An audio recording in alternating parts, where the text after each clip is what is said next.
দুর্ভাগ্য নাশক টোটকা।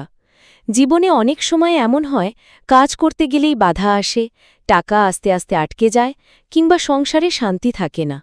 একে বলে দুর্ভাগ্য। আজ আমি আপনাদের শেখাবো এক সহজ টোটকা, যেটা করলে এই অশুভ শক্তি কেটে যাবে। শনিবার বা মঙ্গলবার সন্ধ্যার সময় একটা নারকেল নিন। নারকেলের ওপরে একটু সিঁদুর, হলুদ আর 5টা লাল ফুল দিন।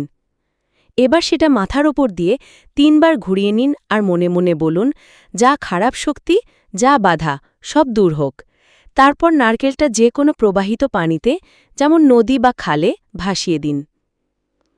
বিশ্বাস করে এই কাজ করলে সংসারের অশান্তি কমবে, টাকা পয়সার রাস্তা খুলবে আর জীবনের দুর্ভাগ্য ধীরে ধীরে কেটে যাবে। বন্ধুরা, আধ্যাত্মিক শক্তি সবসময় বিশ্বাসের উপর কাজ করে, তাই মনে শক্তি রেখে এই টোটকা করুন। ভালো লাগলে লাইক, শেয়ার করুন আর আমাদের চ্যানেল সাবস্ক্রাইব করতে ভুলবেন না।